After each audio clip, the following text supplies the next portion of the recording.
Okay. All right. Assalamualaikum warahmatullahi wabarakatuh, and good afternoon, ladies and gentlemen, all distinguished chairpersons, lecturers, presenters, and participants. Welcome to the parallel session in the International Conference on Media and Communication, Mention 2021. My name is Arik, and I will be the MC for this session. Today, I will also assisted by my technical, Naili, as an operator. And I would like to inform to all of our guests and participants, and also our presenter, this is session A3 on the breakout room A3 with the theme Communication Policy. And we would like to invite our esteemed chairperson for this session. It is Dr. Muhammad Adnan Pichan. Hello, Dr. Muhammad Adnan Pichan. Are you there? Yeah, Harik, I am here. Okay. Thank you, Doctor, for attending this meeting. So now we have 4 paper presenter today, and each presenter is given 10 minimum to 15-minute maximum for the presentation time. If any of the presenters could not give a live presentation due to internet problems, we will play back their video. But we hope that the presenters is available for question and answer session later. And I hope for this session, all the participants can open your camera and unmute your microphone if you are not asking or you don't have any questions. So without further ado, I will offer this session to Dr. Anand. Thank you. Okay, thank you, Harik. Welcome, everyone. Thank you for joining us for 17th Biennial International Conference on Media and Communication Mention 2021. As a guideline, presenter will have 10 to 15 minutes to do their presentation. And we also have time for questions towards the end of the session. I also request the presenter to turn their camera on. Kindly mute your mic when you are not speaking. Now, without further ado, we will turn the time over to presenters. We have 4 presenters. Our first presenter is Mr. Muhammad Zaidi bin Abu Seman from Universiti Kebangsaan Malaysia, speaking on penerimaan aplikasi RTM Klik dalam kalangan pengguna Lembah Kelang. Mr. Muhammad Zaidi bin Abu Hassan is a PhD student at Center for Research in Media and Communication, Faculty of Social Sciences and Humanities, Universiti Kebangsaan Malaysia. He is a government staff in Jabatan Penyiaran Malaysia or Radio Television Malaysia RTM, expertise in policy and media regulation and law. Please welcome Mr. Muhammad Zaidi.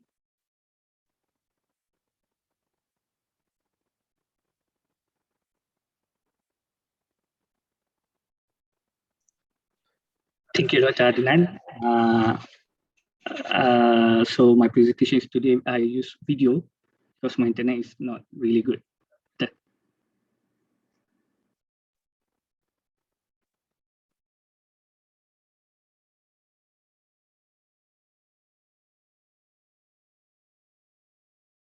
The technical team, please play the video.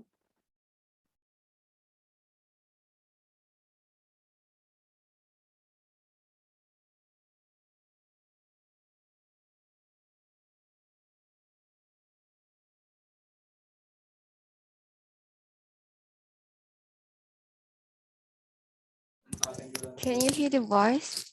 Huh? No. No, not yet.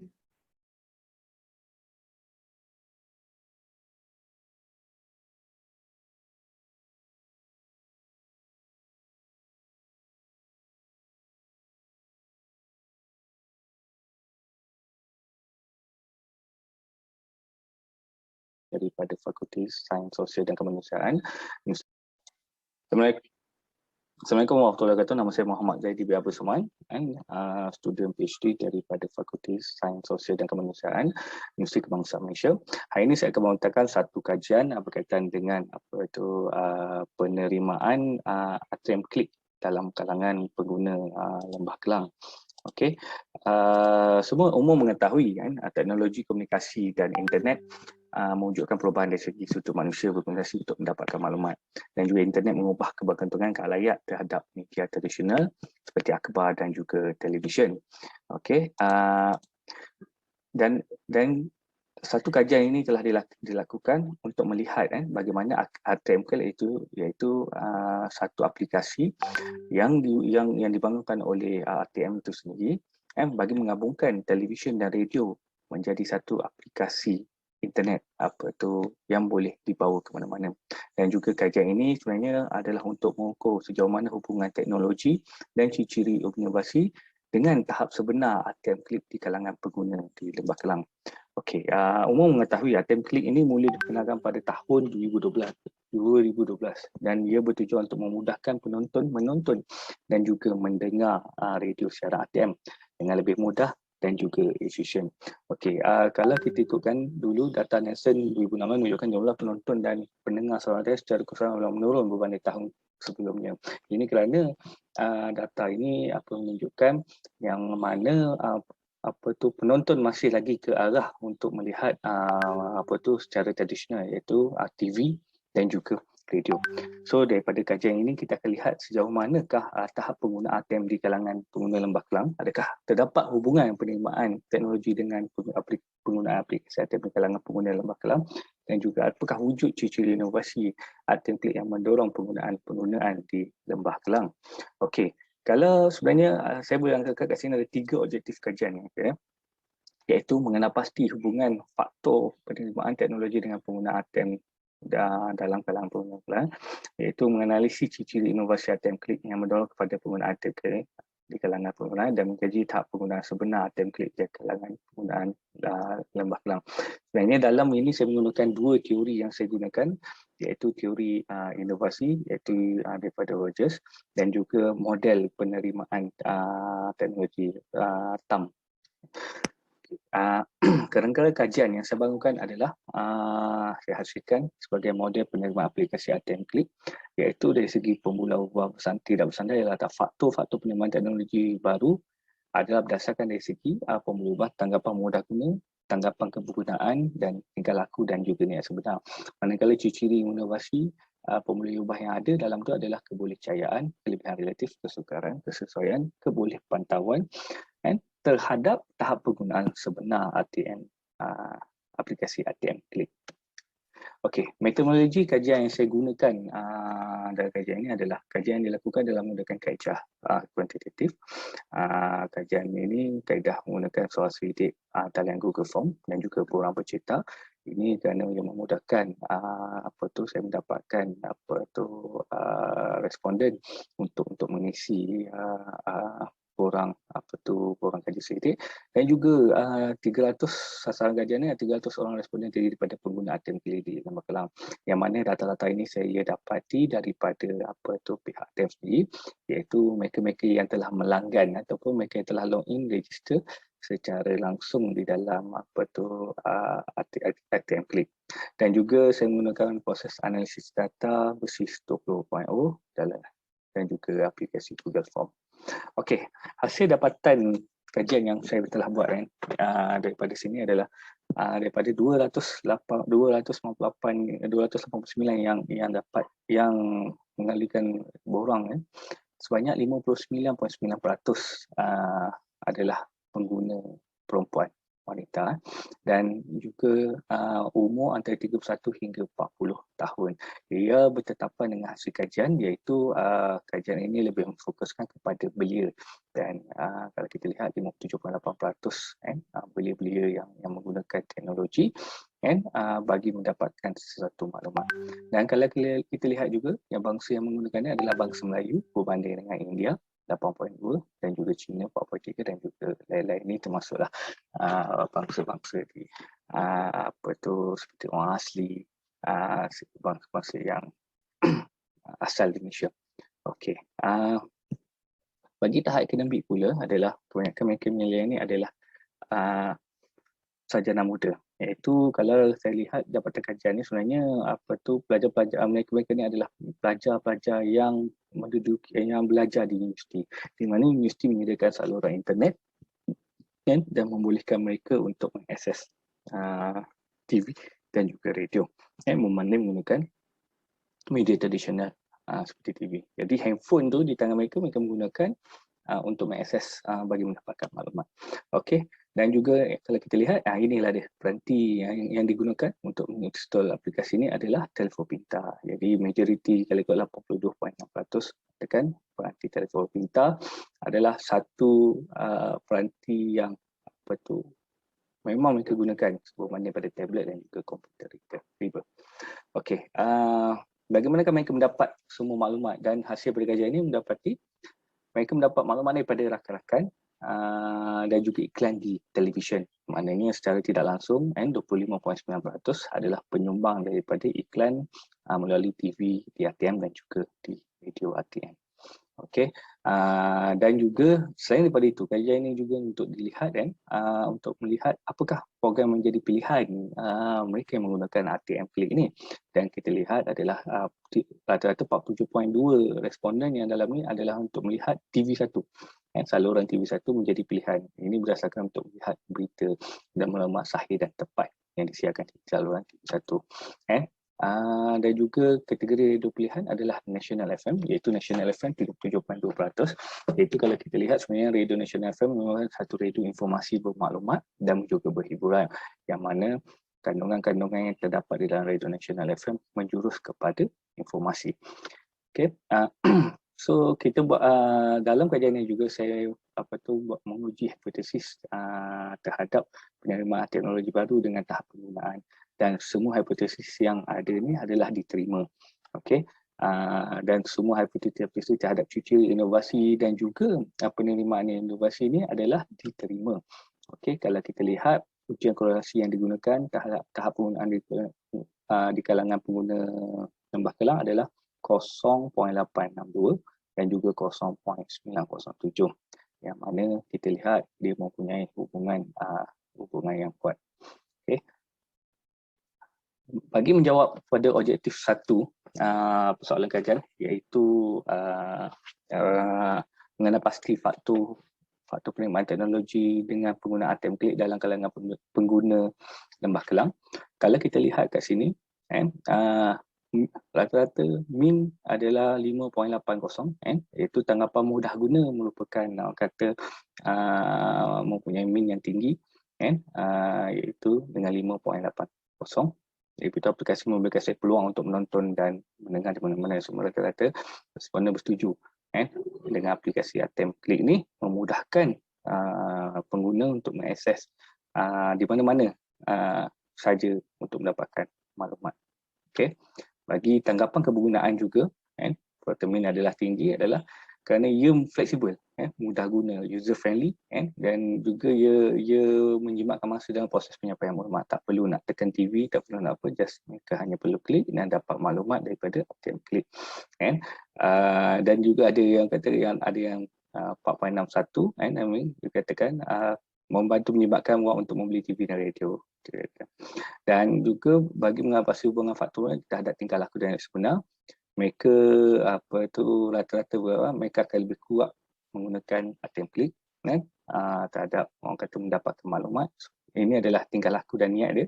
Dan kalau kita lihat yang terendah adalah saya sering mengisi masa lapang dengan menggunakan aplikasi ATM Klik. Nah, ini kalau kita lihat rakan-rakan setuju gunakan masa lapang untuk mungkin mendengar radio dengan saluran radio yang boleh menjadi pilihan mereka. Okey. Dari segi kebolehcubaan, untuk menjawab objektif kedua, mengatasi cici inovasi ATM Klik yang menurun kepada penggunaan ATM Klik. Kalau kita lihat satu aplikasi berkembang jika inovasi yang ada dalam tu memberikan orang kata kemudahan kepada pengguna.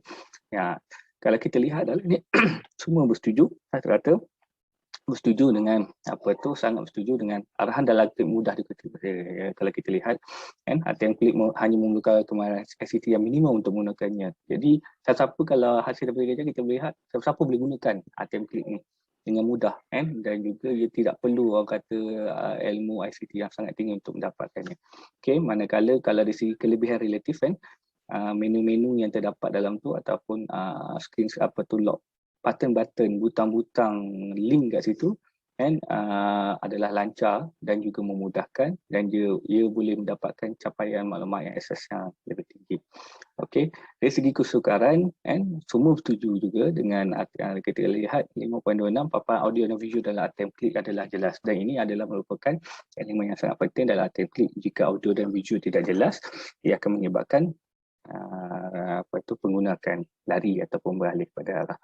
Okey, dan juga kalau kita tengok kesesuaian juga bahasa yang digunakan adalah bahasa bahasa Malaysia dan juga bahasa Inggeris, dan yang mudah difahami, dan juga dia banyak dalam platform. Kalau kita tengok rata-rata menggunakan dalam penggunaan handphone, dia boleh menggunakan dalam Android dan juga Apple apps. Jadi ATM klik ni boleh diakses dalam pelbagai medium.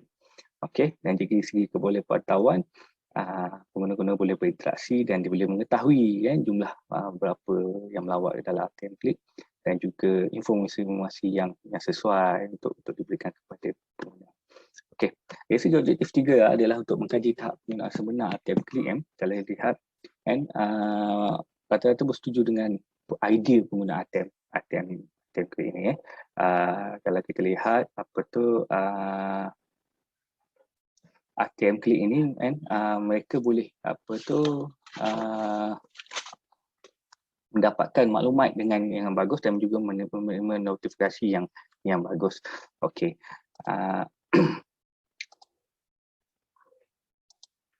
Okey. Dari segi hasil daripada analisis korelasi terhadap kerangka kajian, ini adalah hasil korelasi yang telah saya peroleh dan saya masukkan dalam kerangka kajian yang telah saya rangka sebelum ini, dan ini adalah hasil berdasarkan daripada model TAM dan juga kan inovasi yang diperoleh oleh Rogers. Okey, dan secara kesimpulan kalau dilihat sebenarnya kajian ini positif menunjukkan penerimaan teknologi baru dan teknologi mempunyai hubungan yang signifikan terhadap penggunaan sebenar ATM, dan juga pewujudan aplikasi ini mampu bersaing aplikasi TV lain seperti Tonton, seperti Astrogo dan juga yang penting aplikasi ini adalah tidak berbayar dan ia percuma, dan diharap dengan kajian ini juga audiens akan terus meningkat audiens secara OTT terus meningkat, dan juga penambahbaikan boleh dilakukan secara bersama melalui promosi bersepadu. Mungkin ada lagi di kalangan yang masih belum mengetahui lagi berkaitan tema apa, dan ini boleh membantu jika promosi ini dilaksanakan dengan lebih secara konsisten, dan juga secara tidak langsung juga organisasi ATM juga perlu bersama dengan perkembangan teknologi dan mengeksplor lagi teknologi baru yang boleh menaikkan impak kepada perkembangan teknologi khususnya di Malaysia dalam penyiaran awam. Okey, sekian, terima kasih saya ucapkan kepada semua atas pembentangan saya ini. Okay. Thank you, Mr. Muhammad Zaidi, for pre-recorded video presentation. So we're moving to second presenter. So our second presenter is Dr. Siti Zubida Omar from University Putra Malaysia, speaking on youth understanding of cybercrime and cyber safety practice in Malaysia. Dr. Siti Zubida Omar is an associate professor at the Department of Communication, Faculty of Modern Language and Communication, University Putra Malaysia. Her research interest is on the use of new media, communication technology and culture, particularly on the use of ICT and culture. Dr. Siti, please welcome.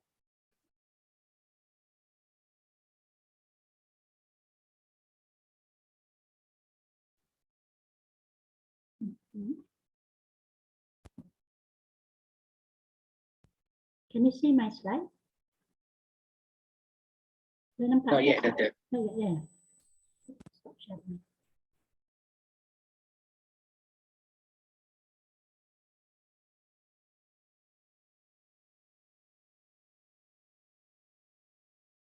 Can you see my slide? Yes, Doctor. Yes, Doctor.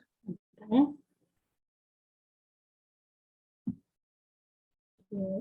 Bismillahirrahmanirrahim. Assalamualaikum warahmatullahi wabarakatuh. Thank you, Dr. Adnan. Your name is here. Is there? Your name. You are one of my research group.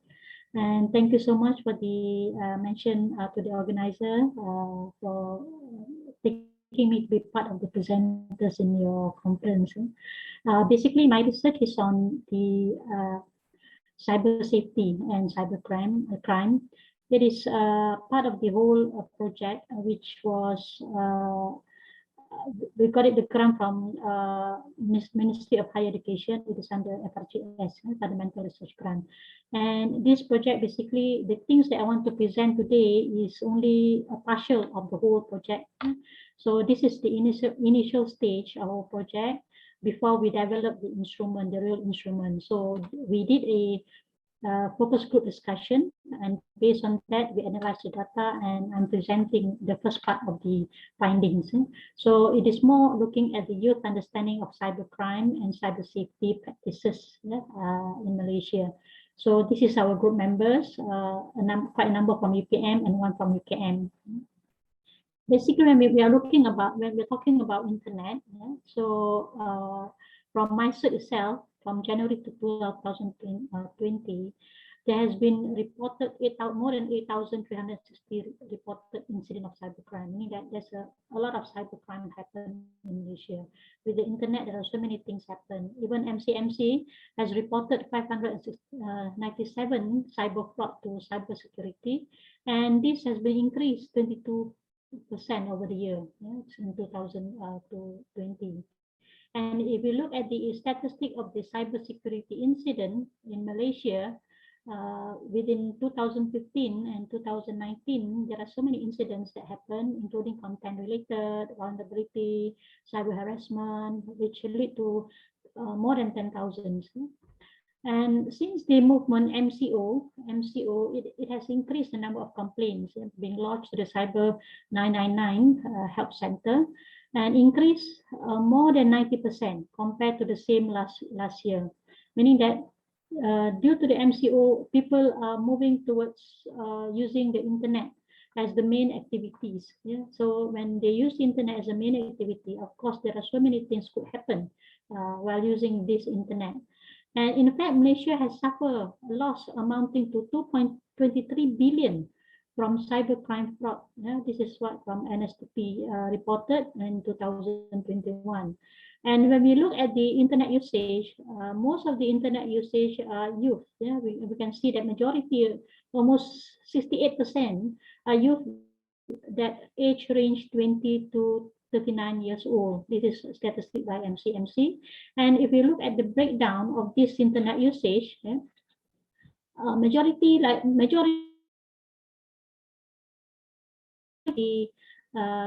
mobile phone ownership, mobile phone ownership in Malaysia itself, statistic in 2021, every 100 of people who are using mobile phone, there are 124 for every 100 people who are using, meaning that more mobile phone than people who are using mobile phone, and also linked to the people who are using smartphone with the internet. So when it comes, we are talking about online, of course, it will involve like cybercrime attack, which attack certain individual or group to harm their reputation. Of course, it will link to the internet activities. Of course, sometimes if it's illegal, sometimes these internet activities has been becoming economic gaining, to gain more money from the internet. And of course, when you look at the people who have a low level of internet awareness, will be the victims of this cyber attack and cyber crimes. This is what research say, that people who have lack of knowledge on internet awareness, they are most tendency to get the victims of these cyber attacks and cyber crimes. So for this research, the research questions, since this research is qualitative, so this research questions they would like to ask is about the youth understanding and knowledge about cybercrime. And second, what are the cyber safety practices that have been applied by or activities by the youth?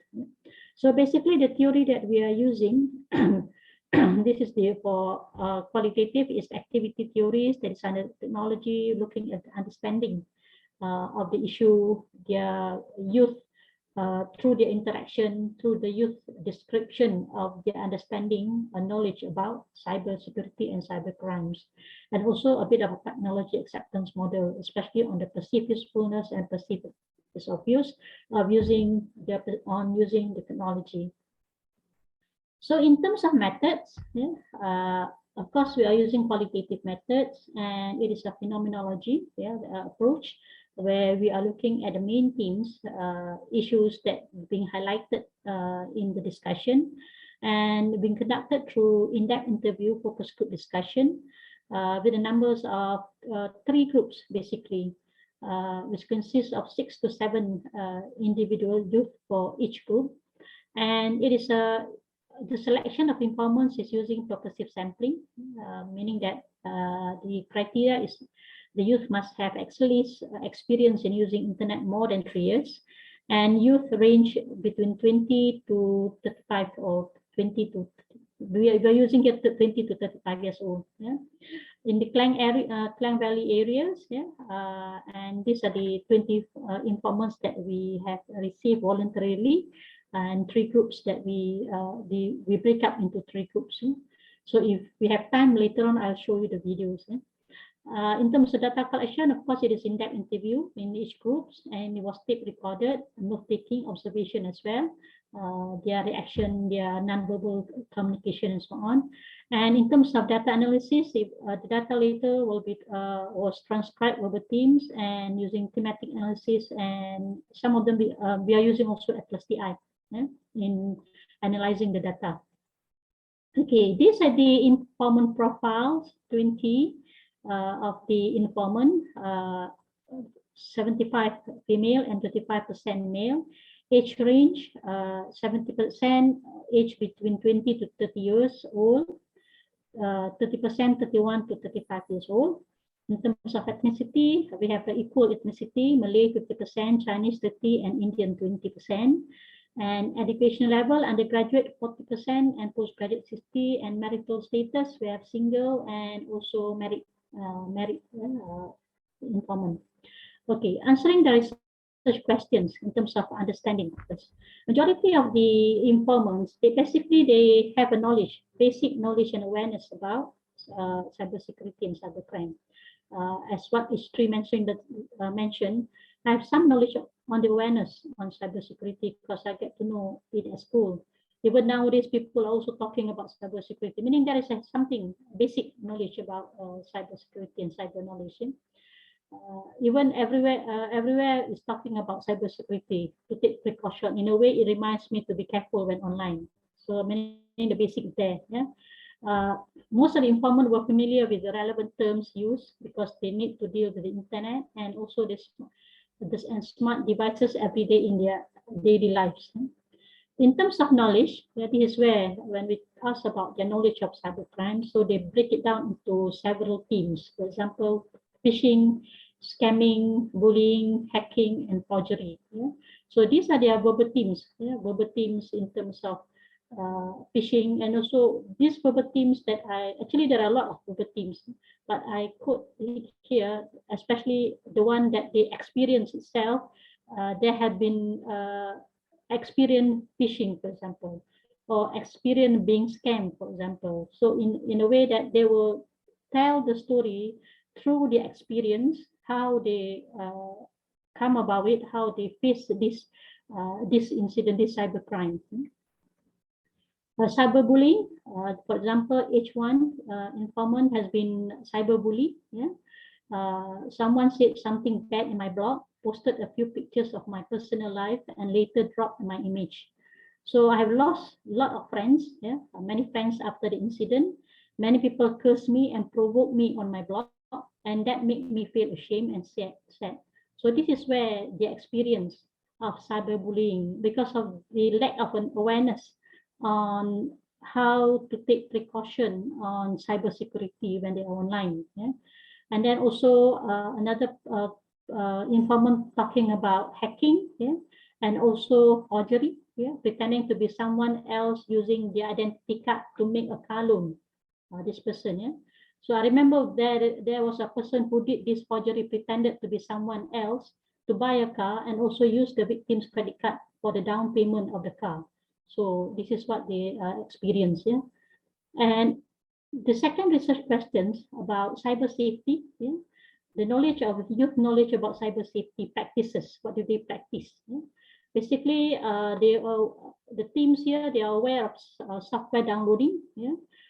Fake website software will frequently change their URL to avoid faulty detection. And then password usage, safe password usage that they need to have, the combination of small letters, numbers, and characters, and so on. Privacy setting in smart devices. I cannot explain the phenomenological, the narrative part in presentation that one needs to be in a written because there's a long discussion. I'll only highlight the main point. Qualitative, basically, it must be a discussion, long narrative discussion.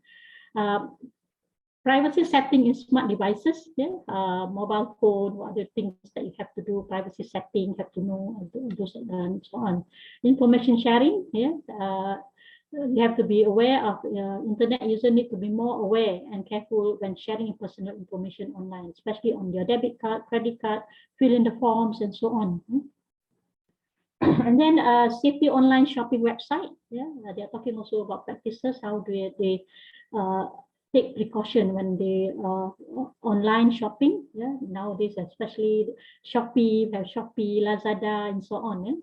At the same time, other online shopping, for example, Facebook, food eatery, and so on. Safe online banking website. You can see that there are so many fake websites that they which you must be very careful, especially when it comes to money matters. So those are the things that the themes that have been highlighted. So what we are concerned here is that the conclusion here, most of the youth are aware of cyber crimes and cyber safety when they're online. Basically, they have a very general or basic information or awareness knowledge about cyber crimes or cyber safety. However, there are at certain point or certain occasion that trigger them to try or to be involved in that.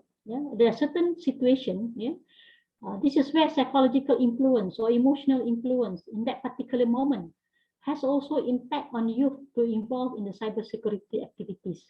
So you look at the psychological emotion environment of that particular person who are using that while online, that could trigger them to be participated in the cybersecurity or cybercrime activities. So these are the main themes that derive based on our research, which look at the understanding of cybercrime and cyber safety practices. In terms of knowledge, we can see that phishing, scamming, cyberbullying, hacking, and forgery. In terms of cyber safety practices, software downloading, password usage, privacy setting, information sharing, safe online shopping, safe online banking. So in terms of policy implication, what I can conclude here in terms of policy, it does not lead to only the government matters. It leads the whole system in a holistic way. The whole system to be active in combating this issue. First, consumer or the user, individual, you must be self-regulated, self-monitoring, self-search for information, self-educated, and self-knowledgeable.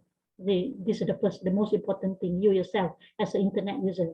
Second, the community including your siblings, your parents, schools, colleagues, NGOs, constant give and create awareness activities to the young generation. And this also like neighboring, create a micro coordinating through WhatsApp, small groups, and so on, so that it keeps on reminding you, it keeps on giving you a psychological backup, so that these are the activities that you have to need to avoid a precaution. Then policy, this is more on the government level, policy, which more emphasize enforcement of law, regulation and policy, make sure that it is being advocated clearly, to provide a safe internet usage platform for the young generation. And constant monitoring creating linkages with the community, micro-coordination is very important. It must be consistently, keep on reminding, keep on giving those activities, what we call it as a micro-coordinating. Yeah? So that's it, is a brief of the presentation. I want to show the basically the videos of this. This is part of our presentation. Boleh nampak Boleh? Ada masa Boleh. lagi? Ada masa lagi ke?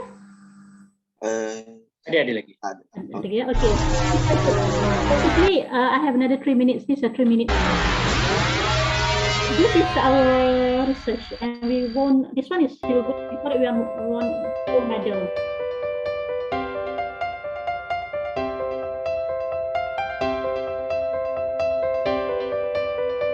It's a focus group discussion.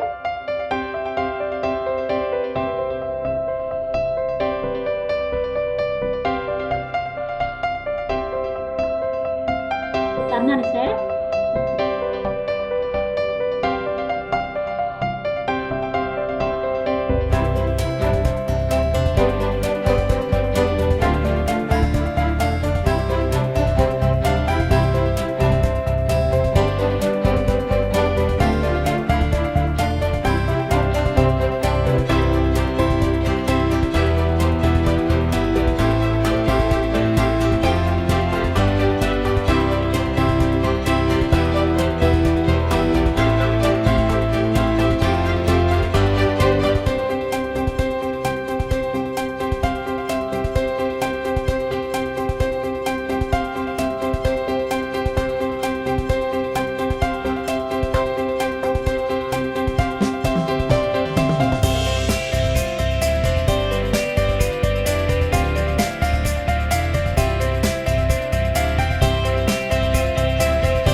Okay, that's it.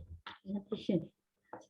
Okay, thank you very much, Associate Professor Dr. Siti Zubida Omar, for an interesting presentation. So we're moving to third presenter, Dr. Siti Nurbayu Muhammad Yusof, from University Malaysia Sabah, speaking on campaign Stay at Home, kejelasan, tujuan, keberkesanan dan implikasi kepada masyarakat. So Dr. Siti Nurbahayu Muhammad Yusof is an communication lecturer, Faculty of Social Sciences and Humanities, University of Malaysia Sabah. Her area of expertise is advertising, consumer behavior, and also campaign. Dr. Siti Nurbahayu, silakan. Okey, hai, Assalamualaikum dan salam sejahtera semua. Waalaikumsalam, Dr. Okey, present di situ ya. Okey. Boleh kata? Okey. Saya Siti Nurbahayu binti Muhammad Yusof. Saya mewakili Universiti Malaysia Sabah. Saya akan bentangkan kajian saya ni, penyelidikan saya ni yang bertajuk Kempen Stay at Home, kejelasan tujuan, keberkesanan dan implikasi kepada masyarakat. Sebenarnya ini merupakan hasil penyelidikan yang dibiayai oleh geran skim dana khas COVID-19 oleh UMS. Jadi kajian ini telah bermula pada Jun 2020, iaitu tahun lepas, dan sekarang ni dah hampir tamat lah. Cuma dapatan yang saya dapat itu adalah melalui perbincangan kumpulan fokus yang bukan sekarang, bukan November, tetapi dalam September hari itu. Mungkin beberapa jawapan yang diberikan itu tidak relevan dengan yang terkini lah, tapi kita boleh tengok. Okay, okay, next slide. Tak nampak lah, pecah-pecah. Okay. Okay, kajian ini adalah untuk mengenal pasti punca mengapa masyarakat kurang memberi kerjasama terhadap kempen Stay at Home, dan kita nak kenal pasti tahap kesedaran masyarakat terhadap mesej dalam kempen Stay at Home.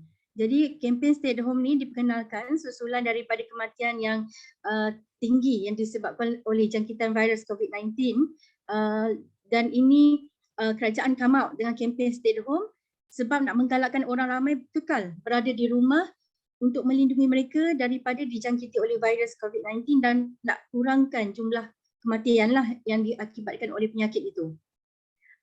Okay, next. Siapa yang kau?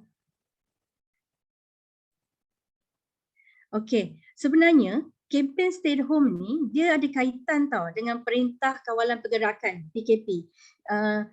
Kepatuhan rakyat terhadap PKP adalah wajib sebenarnya masa itulah. Sekarang ni semua orang dah bebas keluar kan, tapi kajian ni masa itulah.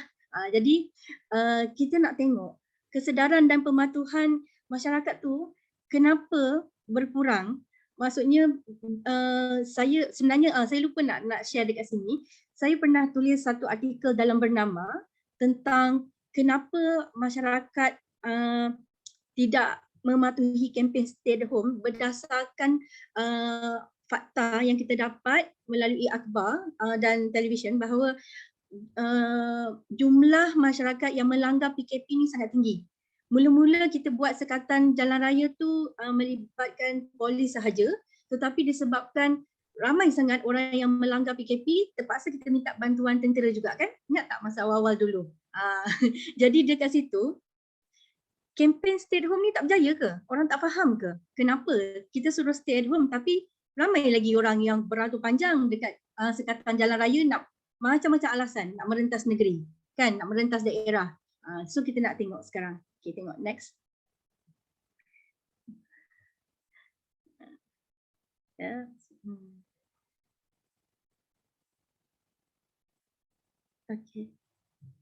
Okay, kepentingan kajian ni dijangka dapat menambahkan ilmu pengetahuan terhadap kepentingan kempen Stay at Home, di mana kesedaran yang dipupuk boleh menyelamatkan nyawa.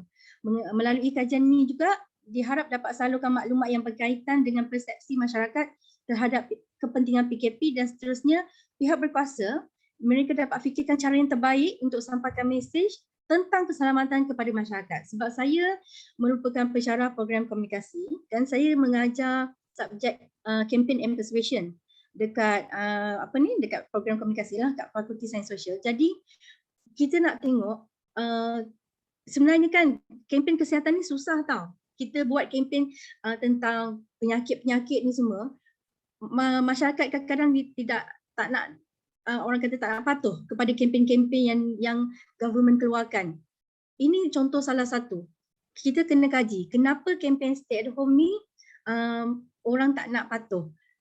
Kita kena, kerajaan lah sepatutnya, pemerintah, kita kena come up dengan satu kempen yang orang akan, bila tengok kempen tu dia macam ikutlah, patuhlah. Kita kata stay at home, you stay at home. Macam tu tau. Okay, okay, next.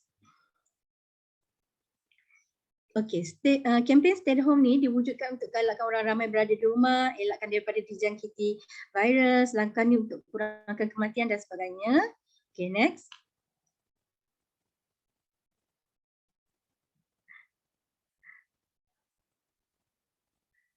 Okay.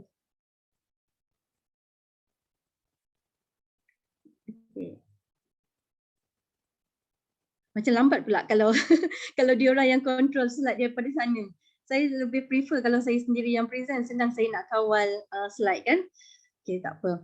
Okay, ini merupakan antara kempen yang ada. Sebenarnya ramai yang tak perasan tau. Orang perasan yang dalam TV saja. Sebenarnya ramai organisasi yang terlibat dalam kempen Stay at Home ni. Antaranya adalah MCMC sendiri, Malaysian Communication Multimedia Commission. Lepas tu daripada Maxis sendiri ada, Jabatan Penerangan ada dan macam-macam lagi. Ini antara 3 contoh yang saya tunjukkanlah dekat saya punya informant FGD. Okay, next. Okay, kenapa kajian ni wajar dilaksanakan? Sebab dijangka findings yang kita dapat tu dapat memberi manfaat untuk meningkatkan penglibatan masyarakat di semua peringkat dan memberi pandangan mengenai pendekatan intervensi untuk ukur tahap kesedaran masyarakat mengenai COVID-19 ni, penyakit ni. Okay, okay. Seterusnya. Okay, permasalahan kajian iaitu kurangnya pengetahuan mengenai penularan COVID-19, pemahaman penduduk yang berisiko tak mencukupi dan tidak memperhatikan langkah pencegahan yang tegas masih berleluasa di antara kawasan dan populasi. Jadi fenomena ni sangat membimbangkan kerana penduduk berada di luar rumah dan ini menyebabkan mereka ni lebih terdedah kepada risiko dijangkiti penyakit COVID-19. Okay, next.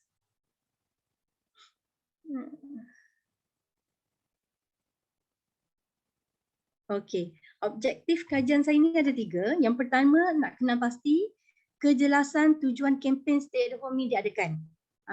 Apa tujuan kempen Stay at Home ni sebenarnya diadakan? Yang kedua, untuk kenal pasti tahap keberkesanan mesej dalam kempen Stay at Home itu. Dan yang ketiga, apakah implikasi ataupun impact kempen Stay at Home ni terhadap masyarakat? Okay, next.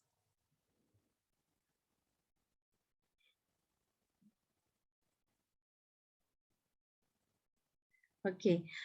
Okey, sebenarnya kajian asal ni saya menggunakan mixed method iaitu soal selidik dan juga perbincangan kumpulan fokus. Tapi untuk pembentangan hari ini saya hanya bentangkan dapatan kajian melalui yang saya dapat melalui kaedah perbincangan kumpulan fokus lah sebab itu lebih relevan dengan saya punya topik hari ini. Untuk FGD ni saya buat perbincangan kumpulan fokus ni terhadap seramai 20 orang individu yang terdiri daripada wanita dan lelaki berumur antara 17 hingga 51 tahun. Semenanjung dan juga Sabah Sarawak. Macam tu. Okey, perbincangan kumpulan fokus ini dapat menyalur maklumat berkaitan dengan persepsi masyarakat terhadap kepentingan PKP. Sebenarnya kalau kita buat soal selidik, dia macam tak puas kita nak tanya tau, kenapa you tak patuh kepada arahan stay at home. Bila kita buat FGD, macam-macam jawapan yang kita dapat, lebih daripada yang kalau kita letak dalam form kan. Kalau dalam form ni dia macam dia akan tulis keluar sebab bosan, keluar rumah sebab nak cari kerja, tapi kita tak tahu why. Please explain more kan. That's why saya lebih suka, saya memang sebenarnya lebih suka kualitatif daripada kuantitatif sebab saya suka nak tahu lebih. Sebab kadang-kadang apa yang kita expect orang cakap lain Dia orang akan bagi unexpected punya reason tau, macam-macam, macam okay baru nampak, macam tu kan. Okay, next. Okay, untuk penyelidikan ini saya menggunakan model KAP sebab KAP ni knowledge, attitude and practice behavior. For me health campaign dia memang sesuai dengan KAP sebab maknanya tahap pemahaman masyarakat terhadap kempen itu menentukan perubahan terhadap dia punya attitude and behavior. Kalau dia tidak faham tentang sesuatu kempen, dia tidak akan obey, dia tidak akan patuh kepada tu. Kalau dekat Selangor, if I'm not mistaken, dia buat kempen anti plastic bag kan.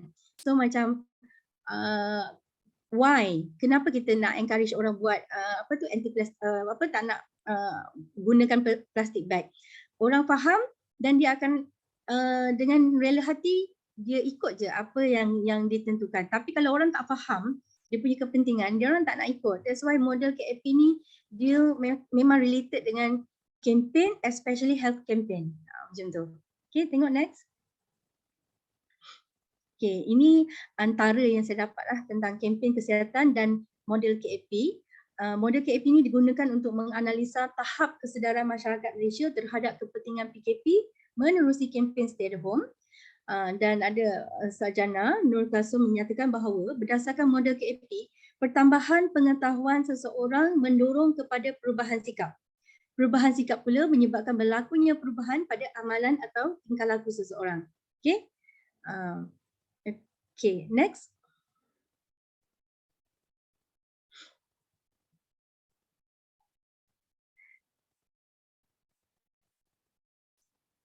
Okay, ni antara literature review lah, ulasan kesusastraan yang berkaitan model KAP dengan dengan COVID-19. Ini ada beberapa contoh lah. Okay, antaranya dalam satu kajian model KAP digunakan untuk menyiasat langkah pencegahan COVID-19 di kalangan pekerja kesihatan. Okay, maknanya model ni digunakan untuk kaji kepatuhan terhadap langkah pencegahan penyakit. Model ni memang orang kata menyumbang kepada pengetahuan perubatan baru dan digunakan untuk merangka amalan terbaik klinikal. Okay, next.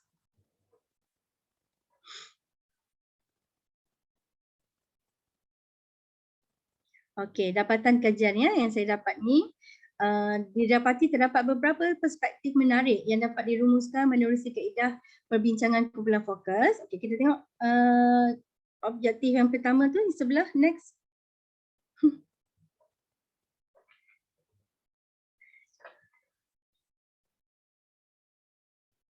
Okey, kita tengok tadi objektif yang pertama nak tengok kejelasan tujuan kempen stay at home ni. Terdapat responden yang menyatakan bahawa mesej yang cuba disampaikan oleh kerajaan tentang stay at home kempen tu sampai kepada masyarakat tapi dalam konteks pemahaman yang berbeza berdasarkan tafsiran individu tertentu.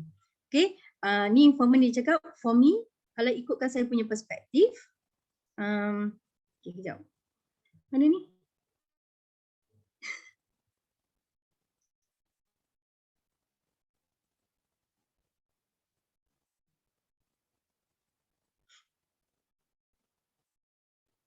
Kenapa tu? Ada masalah dengan slide ke?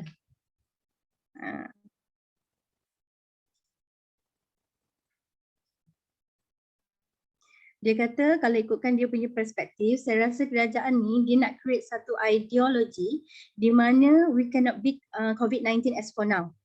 So what we can do is we have to live with the pandemic.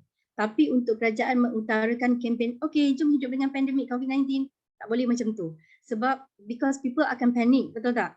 But dengan menggunakan cara ni, dia orang seeding. So this is the government seeding the people of Malaysia to try and live with the pandemic. Ini yang informan tu cakap lah. Okay. Okay. Cuba tengok next.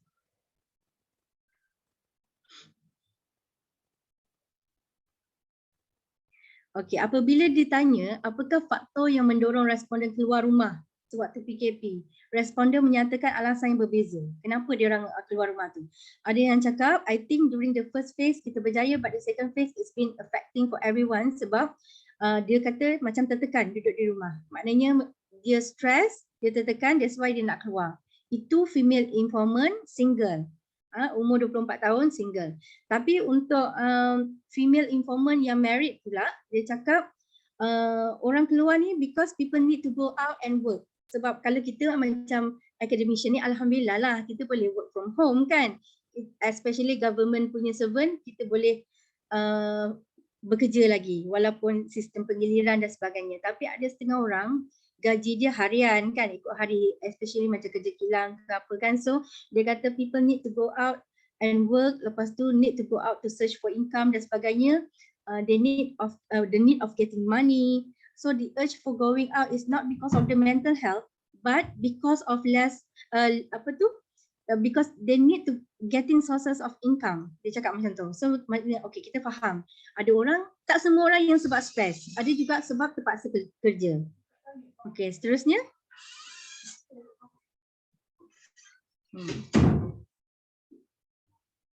Okay, dari segi keberkesanan kempen stay at home pula, ada informant yang menyatakan bahawa tahap keberkesanan kempen stay at home ni semakin berkurang berbanding dengan awal-awal PKP dulu. Ada yang cakap sebenarnya kempen stay at home ni masa mula-mula dulu berjaya lah. Semua orang takut, semua orang duduk kat rumah kan. Masa mula-mula tu rasa macam zombie punya area kan rumah. Saya duduk apartment, dekat apartment tu macam tengok ikut tingkap, macam sunyi je sangat kan. Itulah berbeza. Sekarang ni macam tak ada apa-apa kan, macam tak ada COVID pula. Cuma saya nak share sikit kat sini. Saya sebenarnya berasal dari Bandar Baru Bangi, tapi saya menetap di Sabah, Kota Kinabalu dah 4 tahun. Dan saya sekarang ni ada kat Bangi. Saya baru 2-3 hari sampai kat sini, rumah parents saya. Saya tengok berbeza sangat. Dekat Sabah, mereka masih mematuhi SOP. Jarang nampak orang dekat luar, pasar malam semua tak ada. Makan pun dine in tak ramai. Memang berbeza bila saya balik Bangi, tak tahulah. Rasa macam tak ada penyakit pula, macam tak ada COVID pula kat sini. Dengan pasar malamnya, downtownnya, dengan food truck dia orang beratur panjang, saya tak tahulah. Menakutkan, gitu. Okay, second informant dia cakap, dalam usaha kerajaan untuk memutuskan rantaian COVID-19 ni, sebenarnya kan dia kata stay at home kempen ni macam tidak begitu berkesan compared to kempen jaga SOP. Dia kata macam tu. Maknanya orang kalau kita suruh duduk rumah, tak nak duduk rumah. Macam-macam alasan. Why not you focus ataupun emphasize more on kempen jaga SOP. You can go out but then you have to follow the SOP. Macam tu. Okay, next.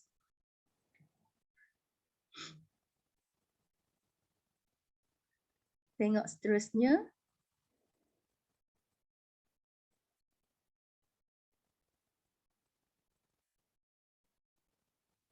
Okay. Oh, susah nak tekan slide ya. Okay, next slide. Okay, kita tengok apa implikasi kempen stay at home ni terhadap masyarakat. Okay, buat masa sekarang ni dia kata kalau ikutkan kempen stay at home ni memang dah tak berkesan lah. Memang dah tak relevan lagi lah. Kebanyakan orang pun dah vaksin kan 2 dos, jadi memang tak perlu nak stay at home, dah boleh pergi mana-mana. Dia kata dah tak relevan. Yang sekarang dia kata kempen kena jaga SOP, yang penting jaga jarak, pakai mask dan sebagainya. Tu je dia kata. And then another informant daripada Sabah ni, dia cakap kempen stay at home buat masa sekarang kurang relevan sudah. Itu bahasa Sabah kurang relevan sudah kat belakang. Kalau kita cakap sudah tak relevan kan. Dia kata sebab semua orang dah ambil vaksin dan orang pun dah start keluar kerja. Jadi kempen stay at home ni dah tak relevan sekarang. Okay, next. Okay, satu lagi alasan selain daripada stres, selain daripada perlu keluar kerja, ada juga yang bagi alasan mentality setengah orang. That's why bila saya duduk di Sabah Sarawak, saya boleh mendalami sedikit lah apa orang Sabah ni punya penerimaan terhadap kempen. Dia orang kata, macam penduduk luar bandar, dia nakkan ganjaran. Macam dia cakap sini, kau orang buat kempen, kau bagi kami ganjaran baru kami mau ikut. Kalau kau tak bagi, kami tak akan ikut. Dia cakap macam tu. Kalau kita tak tanya, kita tak buat perbincangan kumpulan fokus ni, kita tahu tak Ada lagi mentaliti masyarakat luar bandar dia fikir macam tu. Dia nak ada ganjaran. Kalau you nak suruh I stay at home, you bagilah I bantuan. Bagi bantuan makanan ke apa, sebab dia orang kena kerja kampung kan. Kalau tak keluar kerja, macam mana nak dapat duit? Itu mentaliti dia. Kalau dapat ganjaran baru dia nak patuh kepada apa kempen yang kerajaan buat. Lepas tu apa lagi? Itulah basically itu tentang mentaliti penduduk itu kalau untuk yang luar bandar. So next kita tengok kesimpulan. Kesimpulannya, alamat kecilnya pula tak nampak. Kesimpulannya, sebab saya pakai Canva sebenarnya, bila kita save kepada PowerPoint dia jadi kecil pula kan.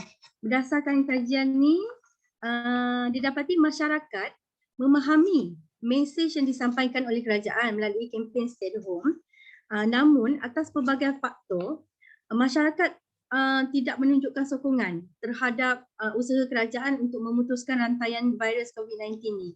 Antara faktor yang menyumbang kepada kenapa dia orang tak nak patuh kepada kempen Stay at Home adalah tekanan, stres, ada yang sebab keperluan untuk keluar bekerja, ada juga bagi alasan tak ada ganjaran, dan the last one ada informan kata tak ada penguatkuasaan. Maksudnya kat sini ada setengah tempat PKPD tak macam PKPD.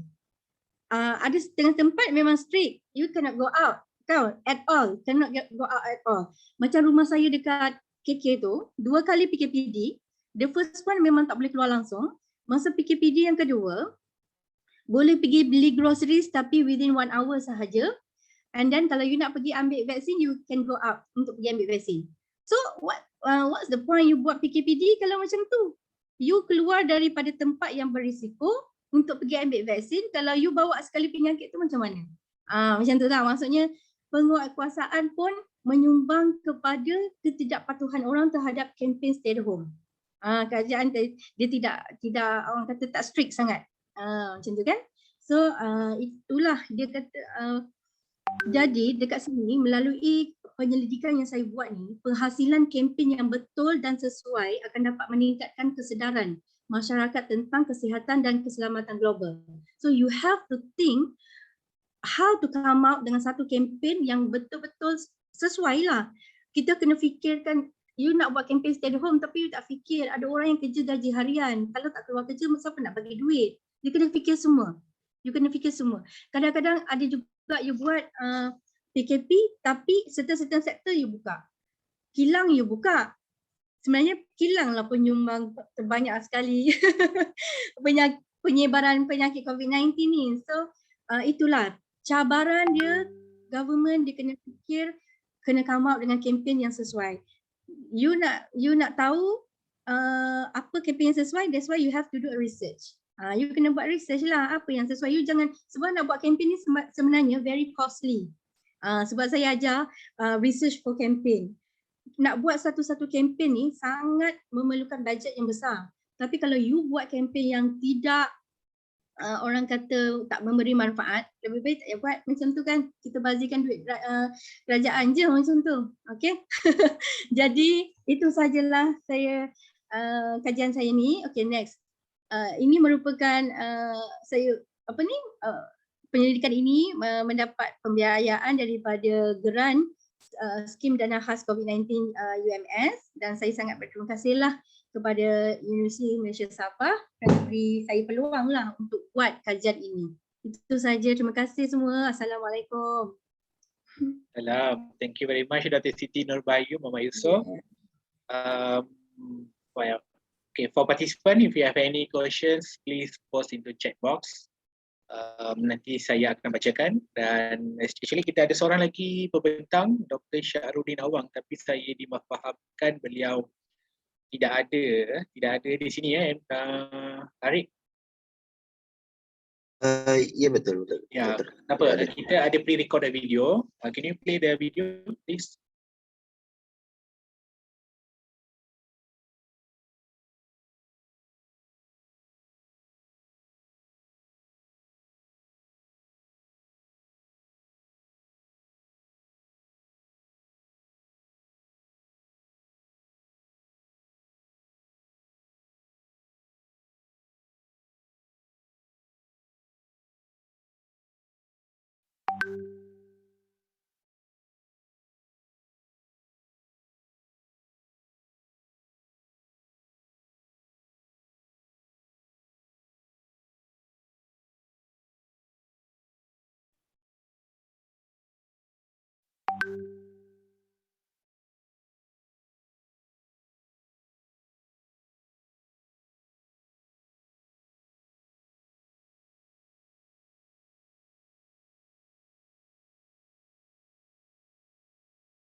Hi, I think the slide cannot be open because the sound for this slide is not available for me to click on. So I don't think I can play this. Nampaknya macam perlukan permission daripada Yeah, owner. Okay, kalau begitu saya rasa kita dua apa maksudnya kita tak boleh namain orang pun tak ada, tuan badan pun tak ada, video pun tak boleh namainkan. So I think we proceed untuk session Q&A. Okay, so rasanya kita ada, nampaknya kita ada 3 pembentang lah. Kita dapat 3 pembentang. Saya tanpa buang masa, sebenarnya kita ada banyak lagi masa sebab sampai 3.55. Tapi nampaknya habis awal, tapi tak apa, ni adalah peluang untuk kita buka soalan. Kita ada 3 orang panel ya, Mr. Muhammad Zaidi, Associate Professor Dr. Siti dan juga Dr. Siti Nurbayu. Okay, daripada peserta kalau ada soalan boleh tanyakan kepada panel mana dan kenalkan diri daripada mana dan institusi apa. Silakan.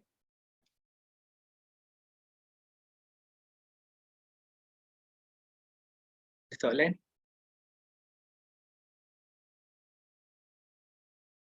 Okay, kalau tak ada, saya nak mulakan dengan Dr. Siti. Ya. Saya tertarik kajian tentang kempen stay at home tu. Apa yang saya nampak, kalau katalah kalau saya bagi tahu begini sebab kalau kita tengok situasi ni apabila Dr. bentangkan tadi itu, di peringkat awal memang berjaya kempen itu. Betul? Bukan kita boleh kata kempen itu tidak berjaya sebab rakyat memang ikut, mereka patut, mereka mengamalkan apa yang diminta oleh kerajaan. Bolehkah saya mengatakan kempen ini tidak berjaya disebabkan oleh kerajaan itu sendiri yang gagal untuk mendidik rakyat, bukan mendidik, dia sebenarnya macam ni tau, dalam teori yang Dr. bentangkan tadi tu, gap knowledge, attitude practice tu, di peringkat knowledge tu saya nampak rakyat memang mendapatkan pengetahuan lah tentang stay at home, dan waktu yang dalam proses mereka mendapatkan pengetahuan itu, mereka nampak apa yang sedang dilakukan persekitaran mereka. So itu pun salah satu cara juga untuk mereka mendapatkan pengetahuan mereka tentang program berkenaan. So apabila mereka nampak kerajaan mewar-warkan stay at home tapi ada kelonggaran-kelonggaran di situ, ada pelanggaran-pelanggaran oleh ahli-ahli politik itu sendiri. Sampai satu tahap di peringkat attitude mungkin rakyat rasa tidak menyampah dah dengan kerajaan. Saya follow apa yang kerajaan buat tapi kerajaan ahli politik itu sendiri tidak mengikut apa yang mereka cakap. Maksudnya mereka tidak menjadi sebagai role model kepada rakyat kita sendiri. So itu yang menyebabkan kemungkinan besar itu kempen itu tidak berjaya. Nak kata punca 100% itu datang dari rakyat, saya percaya tidak. Tetapi rakyat bertindak sebegitu sebab mereka nampak pemimpin mereka tidak menjadi satu contoh kepada mereka rakyat itu sendiri. Itu sebabkan kempen itu tidak berjaya. Itu pandangan saya, Doktor. Ada feedback, ada pandangan daripada Dr. Siti. Silakan. Okey. Itulah, saya ada buat artikel satu tentang kempen stay at home ni juga dalam bernama online. Memang saya ada sentuh juga sedikit dekat situ. Salah satu punca juga adalah because of the political issue lah. Masa tu PRN yang berlaku di Sabah kan, yang tu yang tercetusnya hari tu yang gelombang kedua besar-besaran tu, itu juga. Tapi cuma saya tak nak orang kata mengupas lebih lanjut tentang political issue, but saya admit benda tu merupakan satu orang kata penyumbang kepada kenapa orang masyarakat mula nak orang kata langgar PKP yang dilaksanakan sebab dia tengok politician boleh pula travel dan sebagainya kan. Tapi rakyat disuruh stay at home kan. Jadi sepatutnya sebenarnya penguatkuasaan is a part of inilah orang kata menyumbang kepada kenapa orang tak nak patuh kepada kempen stay at home tu. Thank you, Dr. Terima kasih Dr. Adnan. Ya, sama Dr. Doktor, kita ada satu soalan daripada Dr. Muhammad Zul. Dr. Siti, do you think media dependency cause the cybercrime? Mungkin Dr. Siti Zubidah. Media dependency cause cybercrime. Media dependency ni ada salah satu teori kan. the teori Ya, betul. media dependency kan. Okey, I- Max. Hmm, Silakan Prof. I also depend on media. I also one of the media dependency, but I did not commit to cybercrime. So when you talk about the media dependency, people who are depending on the media, whether the intensity is 100% or 90%, depending on the media, it goes back to your level of awareness and level of knowledge, and also your psychological, emotional well-being that contribute to the cybercrime. It's not really on the media dependency, because because saya sendiri pun suka melihat orang-orang yang berjaya, orang-orang yang more like Insta famous, really rely on 100% on online, but they are not they could hardly involved in the cybercrime or cyber security because of the knowledge is there, knowledge and the awareness is there. Meaning that if you say that media dependency is totally lead to cybercrime, I'm not totally 100% agree. But it leads to cybercrime, especially people who have less knowledge on the tool itself, on the technology itself, on the online itself.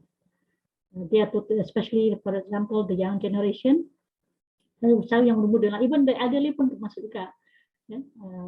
They also terlibat dalam cybercrime ni. Then some of them yang terlibat dalam cybercrime ni is not totally media dependency. Sekali-sekala tu yang selalu kena tu.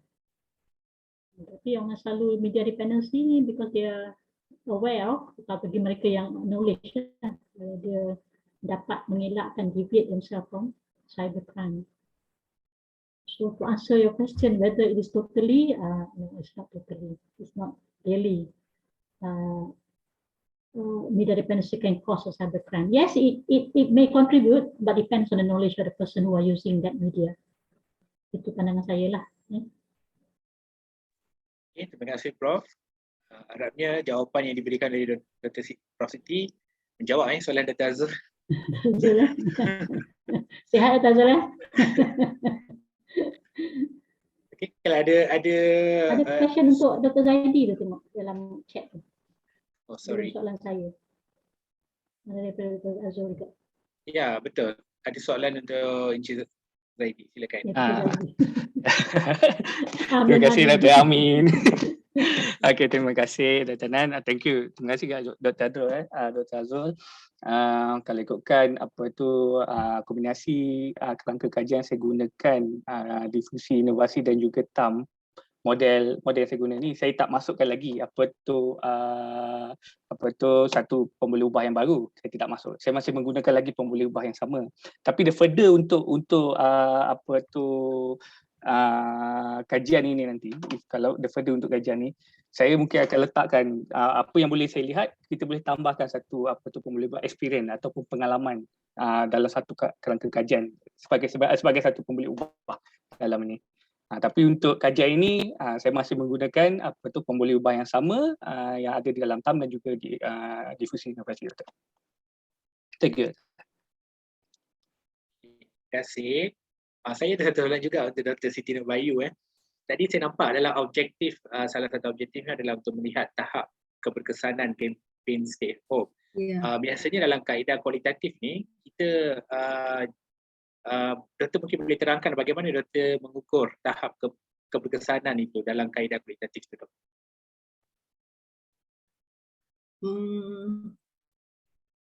Okey. Kalau dekat sini kita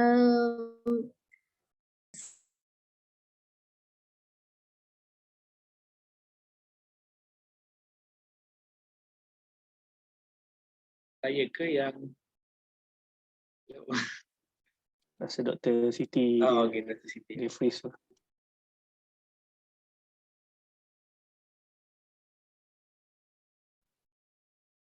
Dr. Siti Nurbahayu ni kat Bangi kan? Kata duduk di Bangi katanya Dr. Siti. Saya jadi freeze. Okey. Saya rasa Mungkin personally saya boleh tanyalah mungkin lepas sesi pembentangan ini dari Siti. Kalau ada apa-apa lagi soalan daripada audiens yang lain, partisipan yang lain, silakan. Ada soalan?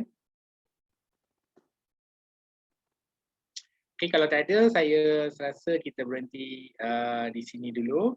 So saya dari pihak penganjur sangat mengucapkan ribuan terima kasih kepada semua pembentang sudi meluangkan masa dan juga sudi menyediakan kertas kerja dan sebagainya untuk datang untuk berkongsi ilmu dengan kita pada hari ini.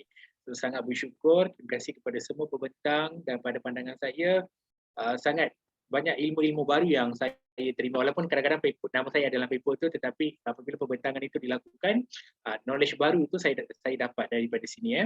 So terima kasih kepada tiga-tiga pembentang dan juga tidak lupa juga kepada semua peserta yang masuk ke room ni untuk mendengar perkongsian daripada kita punya pembentang semua. Untuk maklumat para pembentang, kita ada penilaian Best Presentation Awards. Nanti kita tak pasti siapa akan menang sebab dia akan dibuat secara semua secara keseluruhan. So nanti kita akan melihat di majlis penutup nantilah. Okay. So saya ucapkan selamat maju jaya dan selamat kalau ada rezeki boleh menang. Kalau tak ada rezeki tak apa, jangan risau. Yang penting usaha kita, perkongsian kita itu yang paling penting dalam majlis ini. Dan of course Prof Siti Zubaidah, saya memberi penghargaan kepada Dr. Siti sebab beliau adalah penyelia saya juga. Sangat memberikan ilmu yang banyak saya belajar dengan beliau. Thank you very much Dr. Siti, Encik Zaidi dan juga Sorry tadi tiba-tiba lah internet tak ada. Ya, silakan. Keluar. Dia tulis sini your internet connection is unstable. Tidak apa Doktor. Boleh ke? Boleh. Boleh. Orang lain tengah jawab ke apa? Itulah tadi saya cakap saya mengukur keberkesanan kempen stay at home tu menerusi pematuhan masyarakat terhadap PKP. Sebab sebenarnya PKP ni dia memang related dengan kempen stay at home. If you stay at home, maknanya you tidak akan ada isu untuk melanggar perintah kawalan pergerakan. Dari situ kita boleh nampak tahap keberkesanan kempen itu berjaya atau tidak melalui pematuhan PKP. Macam itulah, itu yang saya ukur kalau dari segi menggunakan kaedah kualitatif. Sebab kalau kita menggunakan kuantitatif pun nanti macam-macam jawapan yang dapat. Sebenarnya itu saya ada siapkan satu artikel penuh juga, tapi saya akan masukkan finding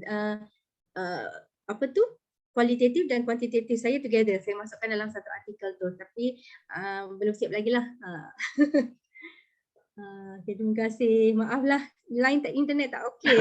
Tak apa Doktor, kita faham biasalah online kan. Kadang-kadang rasa tak puas sebab kita bila kita membentang, kita seronok nak bercakap, semangat tu jadi putus sebab line tak clear kan. Okey, terima kasih. Terima kasih Dr. Siti dan kita pun dah berada di ujung sesi kita. So terima kasih sekali lagi saya ucapkan kepada tiga-tiga pembentang dan juga partisipan. Terima kasih dan kita terus bersama dengan mungkin kita ada masa lagi boleh join dengan grup-grup yang lain yang kawan-kawan kita mungkin buat pembentangan di session yang lain, silakan. So thank you very much, insyaAllah kita jumpa lagi, bye bye, take care. Doktor sebelum tu tangkap gambar dulu boleh? Ambil gambar, okey. Ambil gambar dulu. Sekejap, saya dalam kiraan 1, 2, 3. 1, 2, 3. Okey. Terima kasih. Terima kasih semua. Assalamualaikum. Salam. Assalamualaikum.